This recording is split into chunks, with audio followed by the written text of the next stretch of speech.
Hello everyone, I am the Mended Kirby, and welcome to my channel, The Commander Tavern. The Commander Tavern is a channel dedicated to my favorite Magic the Gathering format.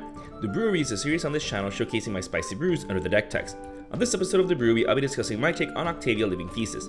If you like this deck or any of the cards I'll be mentioning throughout the video, please consider using my TCG Player affiliate link when purchasing those cards. You can find that link down in the description. It'll really help out the channel. The best way you can help support the channel is my Patreon. For just $1, patrons get early access to certain videos on YouTube. In fact, patrons got a chance to see this video earlier. You can also support my channel for free by simply liking, subscribing, and sharing, which also helps out a lot. You can join my Discord server for free if you want to join the Commander Tavern community. All pertinent links are down in the description. Alright, let's get back to the episode. Octavia is an 8/8 elemental octopus with Ward 8 and Magecraft for 8 generic and 2 blue.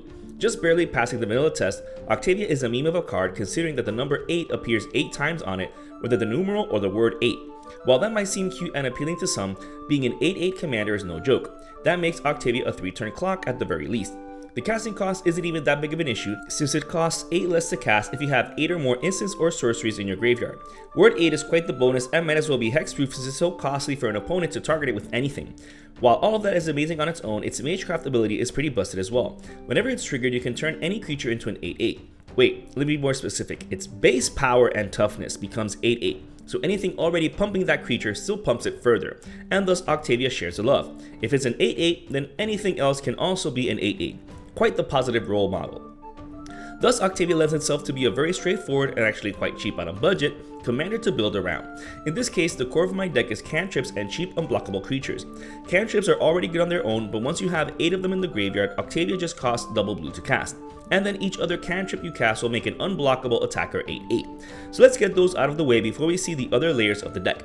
Cerulean Wisps, Consider, Fleeting Distraction, Illusion of Choice, Obsessive Search, Opt, Thought Scour, Twisted Image, and Whispers of the Muse are all included, as well as the other cantrips which we'll see in a bit, because they all cost just 1 blue mana.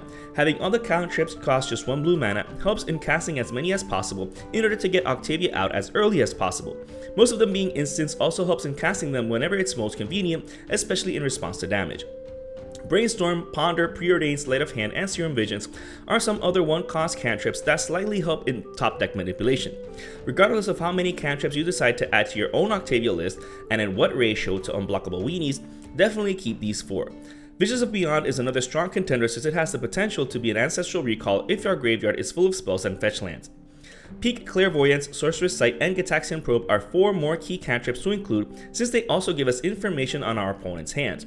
Being able to attack into an opponent knowing if they have any interaction in their hand is incredibly useful, especially when casting these since they will trigger our other effects as well as drawing a card, so they're amazing here. Quicken is also very useful cantrip since it helps us cast our next sorcery spell at instant speed. The deck doesn't have many sorceries, but this is still a 1-cost cantrip, so it's no worse than the first ones mentioned. Leap, Shadow Rift, and Slip Through Space are some more amazing 1-cost cantrips because they can help Octavia potentially get through for that sweet commander damage. Making it unblockable for just 1 mana as well as drawing a card off the spell is just icing on the cake.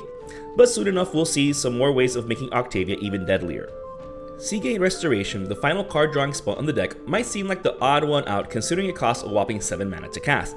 However, this draws us a ton of cards and removes our hand limit for the rest of the game. But the main reason for running it is that it doesn't take up a slot in the deck, since we can also just play it as a land that could potentially enter untapped if we pay 3 life. As for those unblockable weenies that Octavia is going to turn into 8/8s, the deck's running Gudul Lurker, Mistcloak Herald, Slitherblade, and Triton's Short Stalker, which are currently the only mono blue 1-drops that are purely unblockable. But that's fine since the deck doesn't need to have a super low curve. We can afford to run the mono blue purely unblockable 2-drops too, like Ether Figment, Blighted Agent, Escape Artist, Flitterstep Eidolon, Invisible Stalker, River Snake, Vedalken Infiltrator, and Metaphan Soldier. These creatures might not seem that impacting, and they're essentially pins in a game of swords, but being so dependent on Octavia isn't such a bad thing since it does have Ward 8 after all, so it's all good. Plus, they're guaranteed to get through.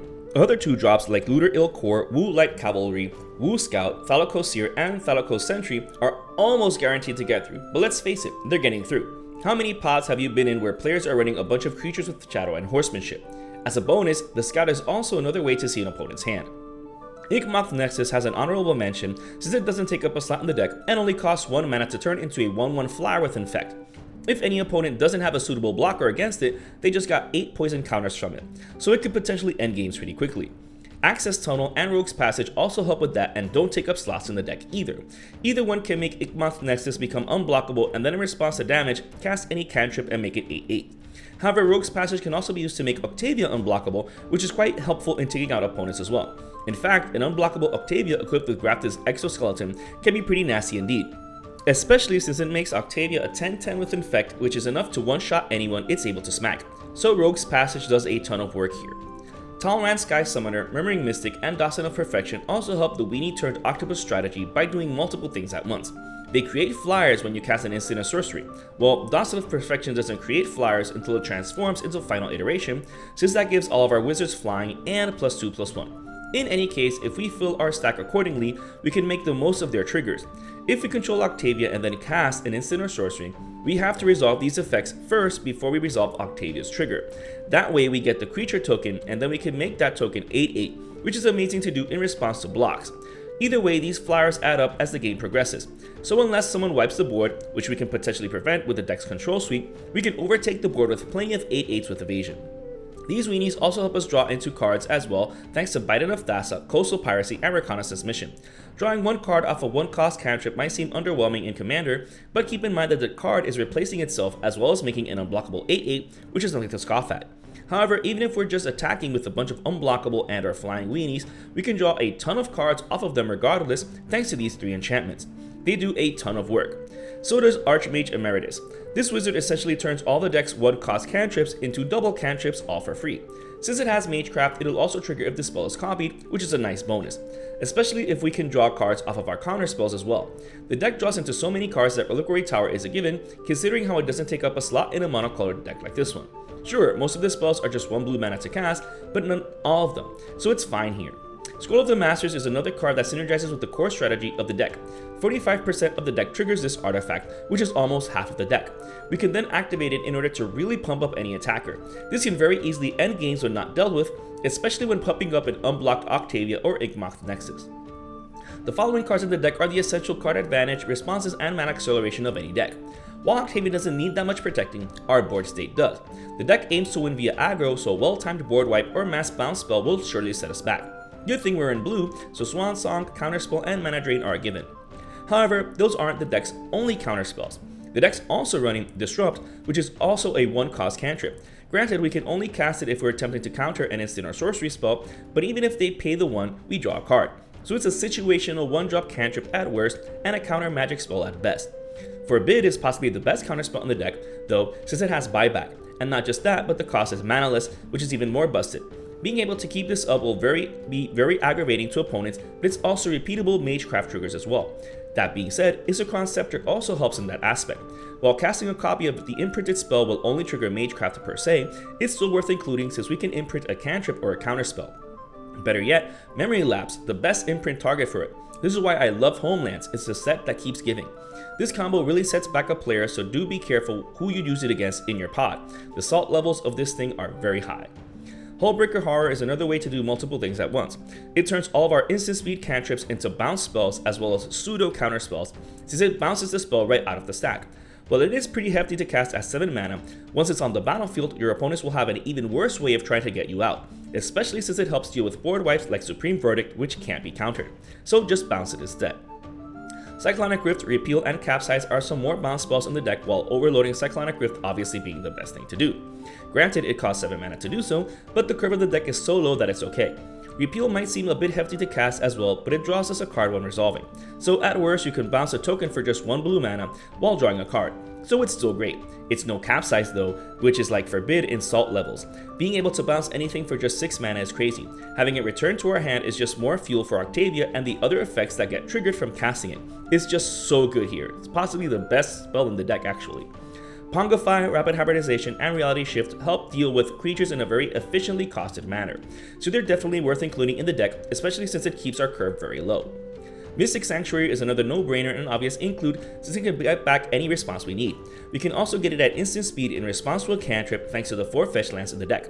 Do pay attention to how many instants and or sorceries you're going to have left in your graveyard though, since Octavia needs no less than 8 in order to cost 8 generic less to cast.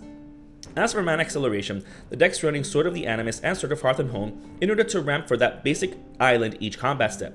Getting these out early game is a godsend since equipping it to an unblockable creature almost certainly guarantees a basic land per turn. We're not running out anytime soon since the deck's running 20 basic islands. However, these also beef up Octavia, especially the Sword of Hearth and Home, making Octavia a 10-10 with relevant protection.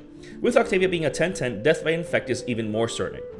Soul Ring is included as the only mana rock in the deck since the curve is so low. We don't really need any other mana rocks besides this one. The deck can make do with the swords for ramp and the 3 odd lands in it. Speaking of, Ancient Tomb and Infiltrator Nyx are the final non-basic lands in the deck and do some work. Nykthos in particular can tap down for a ton of blue mana, which can help cast plenty of 1-cost cantrips in the same turn, making a ton of weenies 8-8 for the Alpha Strike. Glasspool Mimic, the final card in the deck, doesn't really take up a slot since it's the true final non-basic land of the deck. Not taking up a slot is great since it could be a land in the early game or a copy of an engine piece in the mid to late game. Being able to copy any of our creatures that trigger whenever we can cast an instant or sorcery spell is quite clutch. This brew is just an idea of how to build around Octavia Living Thesis. While this deck is pretty straightforward for being mono blue, it's still incredibly fun to pilot since it's more aggro than anything else. Considering the tactics of the deck, you can also very easily build this on a strict budget if you wanted to, maintaining the core philosophy the same. If you're interested in the deck list of this spicy brew of mine, you can find a link to it down in the description. I would like to thank all my patrons for supporting me, and a quick shout out to all my higher tier patrons, the brewers, for their patronage. I'd also like to thank anyone using my TCG Player affiliate link, that also helps out the channel. And to everyone, thanks for watching this episode of The Brewery on the Commander Tavern. I am the Man at Kirby, and happy brewing.